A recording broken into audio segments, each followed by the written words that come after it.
Ano yung naging papel ng mga Parent-Teacher Association or PTA sa unang linggo po ng pasukan?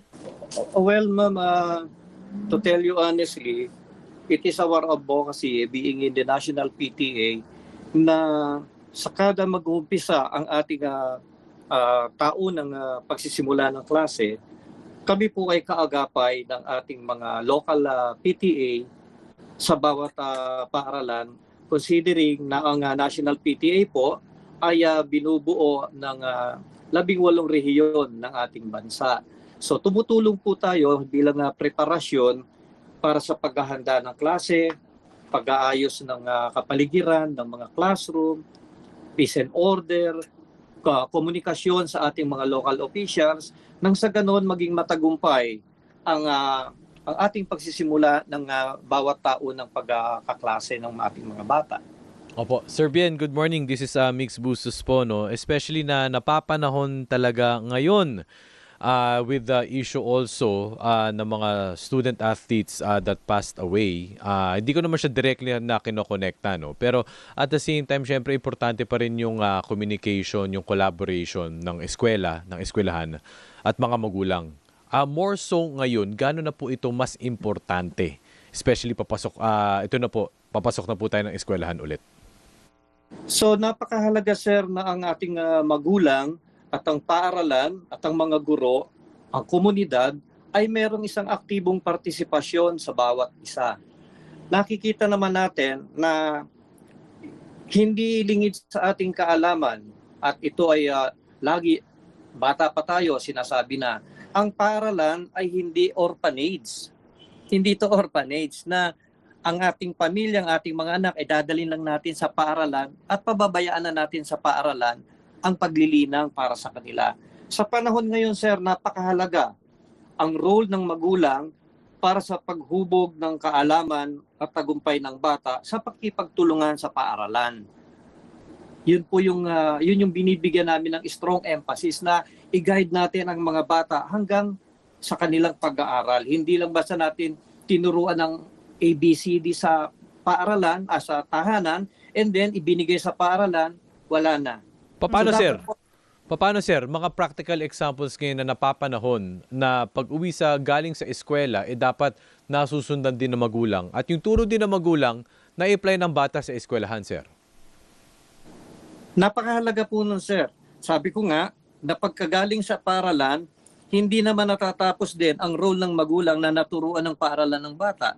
Dapat pagdating sa bahay, iginaguide rin. Kaya ang ating paaralan, ang ating mga guro, ay nagbibigay ng iba't ibang asignatura para sa ating mga mag-aaral. Na kung saan pagdating sa bahay, ito naman yung role ng ating mga magulang din na ipagpatuloy nila doon. Tignan nila kung talagang natutunan ng bata ang kanyang leksyon o ang kanyang pag-aaral sa oras na siya ay nasa paaralan. Namomonitor, nagkakaroon tayo ng check and balance how the child progress in its day in the school o sa kanyang pag-aaral. Napakahalaga po nun, sir. Hindi pwedeng ang role lang natin bigyan ng baon, bihisan, ihatid sa school. Hindi ganoon ang tunay na paglilinang sa ating mga kabataan. Bakit po, Sir Bien, why is this your observation? Marami ho ba ang quote-unquote guilty sa ganito ng mga magulang? Actually, ma'am, to tell you honestly, isa yan sa dahilan bakit sa kabila ng pagiging abala ng bawat isang kaanib ng National PTA, ipinagpapatuloy namin ang advokasya na kung saan nakita namin ang kahalagahan ng continuous na paglilinang sa bata, hindi lang sa paaralan, maging sa tahanan. Marami pong pangyayaring ganyan, ma'am. Inihatid ng magulang ang bata, nagtongit na si nanay, uwian na yung bata, wala pa sa bahay. Ang katwiran ng ibang nanay, hindi pa nakakahits, pabaya sa pag-aaral ng bata. Hindi lang pera ang kailangan ng bata sa kanyang paglilinang, ng kanyang edukasyon at ng kanyang magandang buhay. Dapat continuous guide. Sabi nga, learning is a continuous process. Hindi natatapos yan sa paaralan lang. Yun nga po. Ayan, actually yung values formation nga very important. Minsan nakakaligtaan. Hindi lang naman puro grades ang importante po. Kahit na mataas ang grade mo, kung masama naman ang ugali mo, Wala rin. Wala po yun, Character diba? is Oo. everything. Opo. And it just calls to mind. Sabi ko nga sa mga nalalaman ko, for example, sa Japan, for example, partner Migs, Serbian, yung mga bata sa school tinuturuan ng life skills. Bata pa lang. Kumbaga parang yung first few years is not even subjects, Oo. partner. Ano Practical, daw? no? Oo, life Chores. skills. Oo. Chores. Oo, Oo, chores. maghugas ng pinggan, maglinis, magluto, magsaing ng Japanese rice. Masarap yun. Masarap yan. O magsaing. Sino bang mga anak dyan na hindi pa rin marunong magsaing? Correct. 'Di ba? Baka Oo. guilty tayo dyan. Magluto ng itlog, 'di ba? Although mahirap minsan yung perfect. Oo. No? Yung anak ko laging pinapractice yan eh.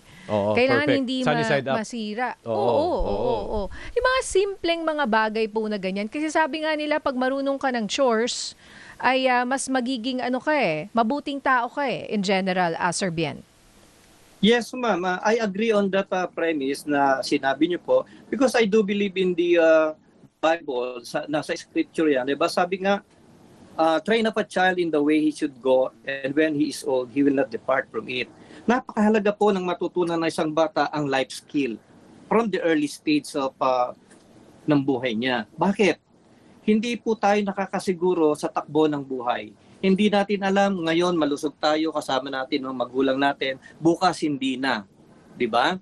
So kung hindi tayo natuto ng mga life skills during bata, ano ang kahinatnan ng isang bata? Kahit na napakatalino ng isang bata, subalit wala naman siyang practical EQ, application wala ring on the EQ. learnings, Oo. puro theoretical, it's nothing. It's Yes. nothing, ma'am. Opo. I do believe on that. Opo. Sir Ben, medyo babalik ako doon sa premise ko kanina, no? Dahil national interest na nga ngayon, ano nangyari sa dalawang player ng Ateneo. Pagdating po sa extracurricular activities, di ba? Mga policies or mga processes, meron din po bang kumbaga pinupush ngayon?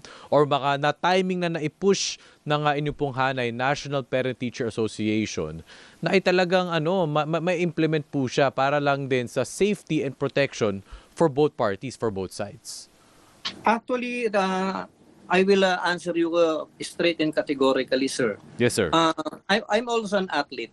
Yes. I'm a varsitarian during my college days. When I was in the seminary, I was once a varsity player in basketball. Yes. With respect to Ateneo's confronting issues right now, I am not saying na they are wrong, but the application on the training camp, it should not be the proper training dun sa karagatan.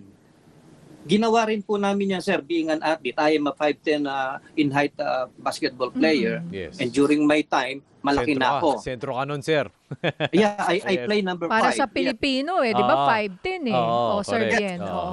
And my coach also did that practice unto us. We call that water training. But it's just a a hip dip.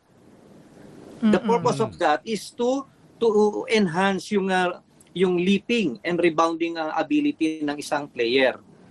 Now, and running makes you even stronger and faster because when you're running under the water or inside the pool, it should not be in the sea, it should be in the pool. No? Yung hardship mo or yung difficulty mo sa pagtakbo in water, when you apply it on the ground, napakaganda ng pagkakaiba. Mabilis ka. So yun yung purpose ng water training, ma'am. Now, with respect naman doon sa issue na ginawa ng Ateneo, siguro yun yung nasa isip nila, but that is military training. It's not a part of athletic training. Na mga bata, mga na nasa high dagat school. ka. I mean, Lalo na, magka-college ma'am. pa lang.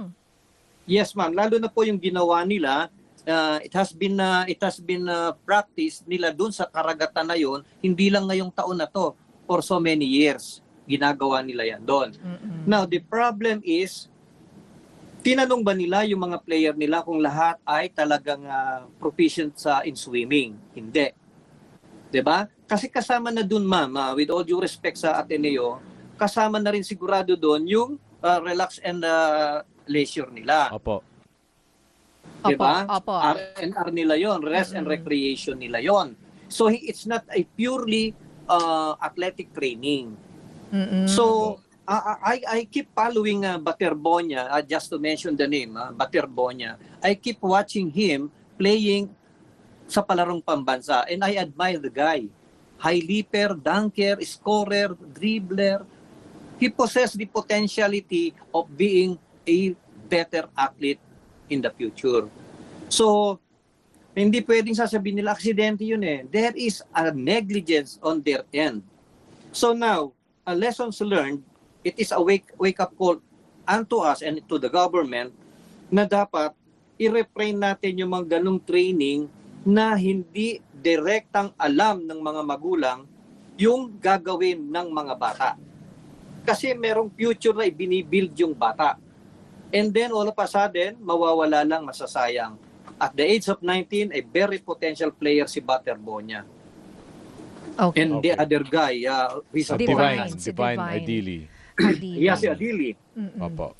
Okay. Well, Sir Bien, maraming salamat po sa pag-share ninyo ng inyong opinion and thoughts on the matter. At sana nga po ay dahil sa trahedyang ito ay magkaroon po tayo ng mga safe sports na parang safe sports na Or action plan, Oo. policies, di na ba? prinsipyo, mga principles on Oo. safe sports Yes. na kailangan bawat eskwelahan, bawat, 'di ba, kumbaga team, merong kailangang i-follow Yes. Para hindi na Oo. siya mag-fall sa mga gray area. para di hindi na to mangyayari ulit. Opo. Okay. Una, Thank hindi you. dapat siya nangyari, pero nandyan na. So, sana never na po mangyari ito ulit. ba? Okay. Sabi ko nga po, lessons learned sa atin. Now, in our end, being the National PTA, na kung saan ang advokasya namin is also to protect not only the school, the parents, the teachers, and even more the learners. No? Okay. Sa nangyayari po na ito ngayon, ma'am, gagawa po kami ng isang hakbang na hindi lang para sa pang-elementarya, kung hindi hanggang sa pang-kolehiyo, na involved pa rin dito yung aspeto ng pag-aaral at saka yung better future ng isang individual. Okay. So yun po Okay. yung layunin namin proteksyonan ang ating paaralan, mga guro, mag-aaral, komunidad. Yan po yung proteksyon na ginagawa namin. And in that matter, gagawa po kami ng isang panukala para sa ating mga mambabatas na bigyang pansin at gisingin ang ating mga diwa sa nangyaring ito na hindi dapat mangyari kung nandoon yung pag-iingat at ang pagiging responsible ng isang paaralan. Sabi nga, diba, sinusulong ng National PTA ang transparency and accountability not only in the aspect of corruption or procurement or whatever, but even transparency and protection and accountability sa anumang programang ilalahad o ibababa ng paaralan sa mga mag-aaral. Dapat alam ng mga magulang.